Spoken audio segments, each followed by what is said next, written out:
नमस्कार दोस्तों, शिव साधना तंत्र चैनल में आप सबका स्वागत है। भगवान महाकाल का आशीर्वाद आप सब पे बना रहे, ऐसी मन में कामना है, ऐसी ईश्वर से प्रार्थना है। दोस्तों, आज की वीडियो में हम चर्चा करेंगे चंद्रमा के बारे में। जन्म कुंडली आपके पास में हो या ना हो, मेरा प्रयास ये रहता है कि जो भी उपाय मैं आपको बताऊं या पिछली भी वीडियो में मैंने आपको बताए हैं, वो हर कोई कर सके। ऐसे कॉमन उपाय जिनके द्वारा आप अपने जीवन को अधिक सुखमय बना सकें। तो अगर आप पे जन्म कुंडली है तो बहुत अच्छी बात है, नहीं भी है तो कोई बात नहीं। तो आज हम चर्चा करेंगे उन उपायों की कि कैसे हम चंद्रमा के वे उपाय अपने जीवन में अपनाकर और अधिक चंद्रमा को उच्च बना सकते हैं और अधिक मजबूत बना सकते हैं।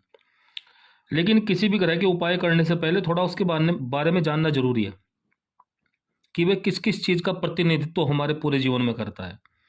जब तक हमें यह नहीं पता होगा तब तक हम उसकी कोई भी रेमेडी या कोई भी उपाय नहीं कर सकते।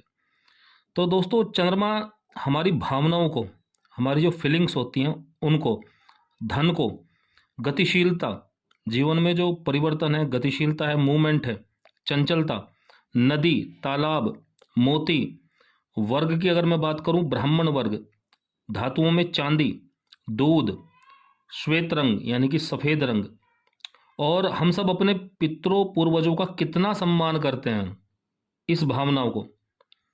वस्त्रों की अगर बात करें तो धोती कुर्ता श्वेत रंग का। राशियों की अगर मैं बात करूं तो कर्क राशि का प्रतिनिधित्व करता है। वाहन का, क्योंकि काल पुरुष की कुंडली में कर्क राशि चौथे स्थान पर पड़ती है और चौथा स्थान वाहन, भूमि, सब सुखों का प्रतिनिधित्व करता है। तो चंद्रमा इनका नैसर्गिक कारक है। वाहन का आपकी यश, कीर्ति, आपके मन में उठने वाली दया, करुणा की भावना, तो ये सब प्रतिनिधित्व करता है चंद्रमा। चंद्रमा एक बहुत ही सत्व गुण प्रधान ग्रह है। पश्चिम उत्तर दिशा का जो कोना होता है उसका स्वामी होता है। दिन इसका सोमवार है और हमारी पृथ्वी के सबसे अधिक निकट है, ये आप जानते भी होंगे। और वेदों में कहा गया है चंद्रमा मनसो जातः, अर्थात जातक के मन, बुद्धि, मस्तिष्क का प्रतीक जो है चंद्रमा है। जैसा चंद्रमा होगा वैसा ही व्यक्ति का मन और उसका अंतःकरण होगा। चंद्रमा के जो प्राकृतिक शत्रु हैं राहु, केतु और शनि होते हैं, जो चंद्रमा को लगातार ग्रहण लगाते हैं और पीड़ित करते हैं। हम कोई भी सुख दुख जो भी महसूस करते हैं अपने जीवन में, वो अपने मन से ही करते हैं। इसलिए चंद्रमा एक बहुत ही महत्वपूर्ण ग्रह है। जब यह अशुभ होता है तो जातक अधिक चंचल हो जाता है, उसमें एकाग्रता की कमी हो जाती है, थोड़ा उतावलापन, हर काम को जल्दी करने की प्रयास करता है, उद्विग्न रहता है, थोड़ा अधिक स्वार्थी हो जाता है, विलासी हो जाता है, अस्थिर और अशांत मन वाला हो जाता है, टेंशन बोलते हैं जिसको। ये सब चंद्रमा के पीड़ित होने से होता है। अगर अरिष्टकर आपकी जन्म कुंडली में चंद्रमा है तो आप पहचान सकते हैं मानसिक दुर्बलता, उन्माद, मतिभ्रम होना, विभ्रम, नेत्रों की पीड़ा, आंखों का कोई भी आपको रोग हो जाए, आलस्य की भावना शरीर में रहना, किसी भी काम को करने में लेजीनेस, आज कर लेंगे, कल कर लेंगे, परसों करेंगे, मानसिक पीड़ा, कष्ट। हमारा जो गला है वहाँ से लेकर हृदय तक का जो क्षेत्र है वो चंद्रमा के अंडर में आता है। वहाँ से संबंधित जितने भी रोग हैं, फेफड़ों से संबंधित रोग, हार्ट संबंधी रोग, स्त्रियों में गर्भाशय संबंधी रोग जो हैं में चंद्रमा के कारण से होते हैं। चंद्रमा के कमजोर होने से होने की संभावना बढ़ती है। अशुभ चंद्रमा के कारण जातक छिद्रावेशी, छिद्रावेशी मतलब दूसरों में दोष अधिक देखता है, छोटी छोटी बातों को एक बड़ा मुद्दा बना लेता है, उसे दूसरे लोगों में गुण बहुत कम दिखाई देते हैं, दोष सबसे पहले दिखाई देते हैं। मिथ्या भ्रमणशील मतलब बिना मतलब घूमने वाला, बिना किसी प्रयोजन के भ्रमण करने वाला, जिद्दी, मिथ्याभाषी अर्थात झूठ बोलने वाला, आवश्यकता से अधिक झूठ बोलने वाला, अनावश्यक खर्चीला, फिजूल खर्ची करने वाला, चिड़चिड़े स्वभाव का हो जाता है। वहीं इसके विपरीत अगर चंद्रमा आपका शुभ हो तो जातक वाहन, भूमि, मकान, इन सब के सुखों से युक्त होता है, माता का सुख मिलता है, उसका व्यक्तित्व तो बहुत आकर्षक होता है, नेत्र बहुत सुंदर होते हैं, व्यवहार कुशल होता है, जहाँ भी जाता है अपने मित्र बना लेता है, परोपकारी स्वभाव, अपने से पहले दूसरों का सोचता है, पॉजिटिव सोच, ये सबसे मुख्य पॉइंट है। चंद्रमा जिसका प्रबल होगा उसकी पॉजिटिव सोच होगी, आपने देखा होगा ना, किसी की अगर जीवन में कोई बाधा आ जाए तो बहुत से लोग उस बाधा को एक सीढ़ी बना लेते हैं और बहुत से लोग उस बाधा के सामने हार जाते हैं, नेगेटिव हो जाते हैं। तो ये सब चंद्रमा का एक बहुत ज़बरदस्त इसमें कारण है। और स्वभाव धार्मिक होना, देवताओं पर विश्वास करना, अपने पूर्वजों का सम्मान करना, ये जब चंद्रमा शुभ होता है तो ऐसे गुण देता है। तो चंद्रमा को शुभ करने के लिए हम उपाय कौन कौन से करें?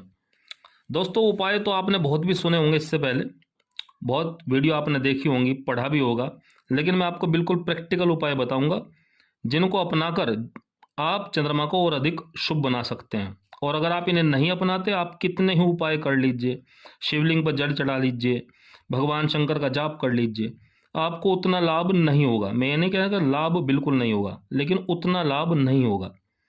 तो उपाय की अगर मैं बात करूं, बहुत प्रैक्टिकल रेमेडी है। सबसे पहले सूर्योदय से पहले उठने की आदत डालिए। सूर्योदय से पहले उठिए और नित्य क्रियाओं से निवृत्त होकर सबसे पहले स्नान कीजिए, जितना शीघ्र हो सके शीघ्र से शीघ्र स्नान करें। अन्य कार्य उसके बाद। महिलाओं के लिए मैं कहूँगा कि बिना स्नान किए आप रसोई में कुछ भी मत बनाएं। उसका बहुत ही निगेटिव असर उन पे भी होता है जो उसको खाते हैं, और आपके घर का वास्तु दोष भी बढ़ता है, और भी जीवन में अन्य परेशानियां आती हैं। ये बहुत छोटी बात लगेगी, लेकिन जीवन पे बहुत बड़ा प्रभाव डालती है। तो जब हम स्नान करते हैं तो जल तत्व से शरीर में सत्व गुण बढ़ता है, और जल का नैसर्गिक कारक चंद्रमा होता है।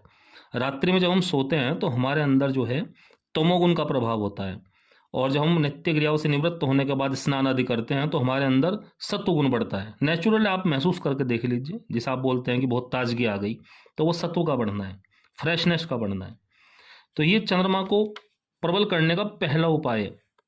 सबसे पहले प्रातःकाल में भी सूर्योदय से पहले उठें और स्नान करें। अपने बच्चों को भी ऐसी आदत डालें। ये एक पहचान भी है। जो लोग स्नान करने से बचते हैं या हीला हवाली करते हैं, अब नहा लेंगे, 1 घंटे में नहा लेंगे, दोपहर में नहा लेंगे, उनका कहीं ना कहीं चंद्रमा अशुभ होता है, चंद्रमा निगेटिव प्रभाव उन पर डाल रहा होता है। नंबर 2 की अगर मैं बात करूं, हम जो भी कपड़े पहने उनको अगले दिन रिपीट मत करें।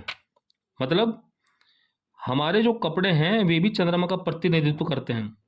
अब हर कोई तो ऐसा नहीं कर सकता, जो संपन्न है, साधन संपन्न व्यक्ति हैं, वे कर सकते हैं, लेकिन फिर भी प्रयास करें साफ स्वच्छ कपड़े आप पहने। तीसरी बात अगर मैं बात करूं, अपने आसपास जितनी भी साफ सफाई आप रख सकें उतनी रखिए। जैसे घर पर, ऑफिस में, आपकी गाड़ी, बाइक, ये सब जितने गंदा होगा इन सब के आसपास, उतना आपका चंद्रमा खराब होगा। चंद्रमा स्वच्छता का प्रमुख कारक है, और राहु गंदगी का कारक है, और राहु ही चंद्रमा का सबसे प्रमुख शत्रु है, राहु और शनि प्लस केतु। ये एक पहचान भी है। अगर आप किसी के घर में जाते हैं, देखते हैं कि भाई कोई सामान इधर पड़ा है, कोई उधर पड़ा है, कोई व्यवस्था नहीं है, गंदगी का एक माहौल चारों तरफ रहता है, तो वहाँ निश्चित रूप से चंद्रमा उस घर का खराब है। तो गंदी जगहों से, गंदे वस्त्रों से आपको परहेज करना चाहिए, और घर में और ऑफिस में जहाँ जहाँ भी आप रहते हैं, आपका अधिक समय बीतता है, वहाँ अधिक से अधिक साफ सफाई रखिए। चंद्रमा आपको ऑटोमेटिकली मजबूत होगा। अगले उपाय की अगर मैं बात करूं, सोमवार का व्रत रखें, वो भी शुक्ल पक्ष के सोमवार से चंद्रमा का व्रत आरंभ करें, और उस दिन वस्त्र हो सकें तो सफ़ेद रंग के पहने। सुबह ही भगवान शिव के मंदिर में जाकर शिवलिंग पे जल अर्पित करें, और संभव हो तो प्रतिदिन करें, वरना व्रत वाले दिन तो अवश्य ही करें।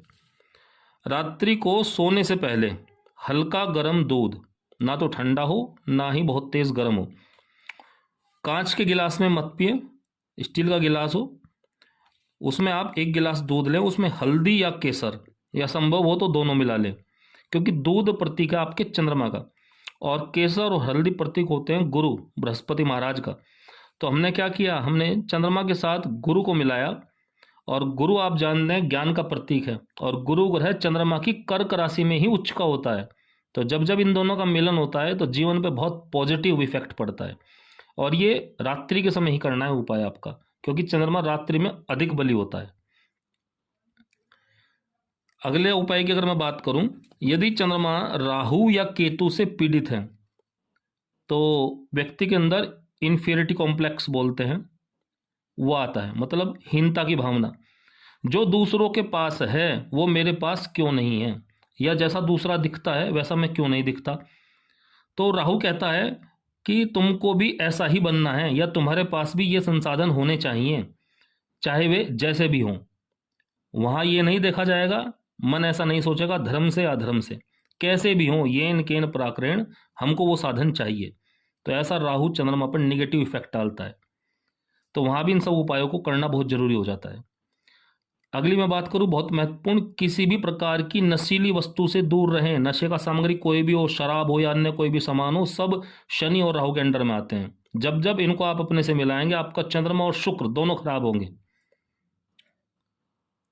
अगली सबसे महत्वपूर्ण बात, अपने आचरण में सुधार कीजिए, नशे से दूर रहिए, सात्विक आहार लें। और आज ये हमारा कंप्यूटर, टीवी और मोबाइल और इंटरनेट है, ये राहु के सबसे प्रबल कारक हैं। तो इनका उपयोग आप अपने जीवन में कैसे कर रहे हैं वह महत्वपूर्ण है।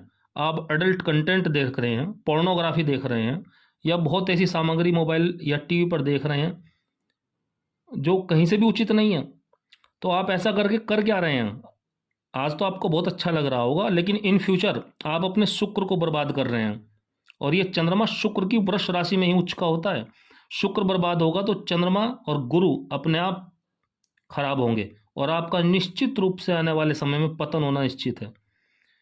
तो आप इन बातों को समझिए, इन चीज़ों से दूर रहिए, और अपने जीवन में थोड़ा पूजा को बढ़ाइए। पूजा या आपका कोई जप, इन सब को अपने जीवन में अपनाइए। शुरुआत में आप 10 मिनट 15 मिनट से आरंभ कीजिए।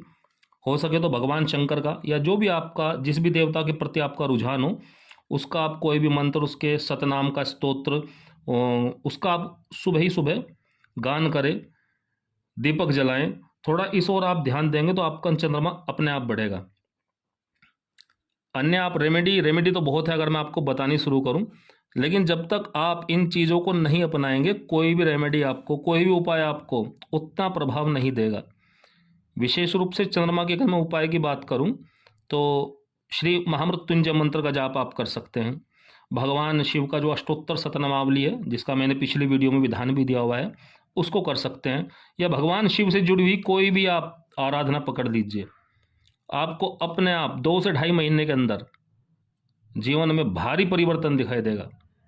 लेकिन बशर्ते जो मैंने आपको ऊपर सारी बातें बताई हैं आप इनको फॉलो करेंगे, तभी आपको जीवन में परिवर्तन दिखाई देगा। अपने में परिवर्तन किए बगैर जीवन में परिवर्तन संभव नहीं है। इस बात को समझिए, चाहे कितने ज्योतिषियों के, तांत्रिकों के आप चक्कर लगा लीजिए, जीवन में आपको कोई लाभ नहीं होने वाला।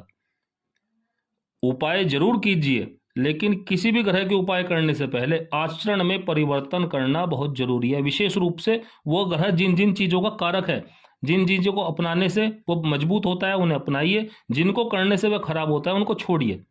हर ग्रह के बारे में आपको मैं ऐसा ही विश्लेषण आने वाली वीडियोज में दूंगा। अगर आपको इस वीडियो में एक भी बात आपको पसंद आई हो तो वीडियो को लाइक कीजिए, चैनल को सब्सक्राइब कीजिए, जिससे आपको समय समय पर ऐसी ही जानकारी मिलती रहे। वीडियो को शेयर कीजिए, हो सकता है आपके शेयर करने से किसी और का भी भला हो सके। तो इसी बात के साथ में मैं अपनी आज की ये वीडियो समाप्त करता हूँ। नमस्कार दोस्तों, हर हर महादेव।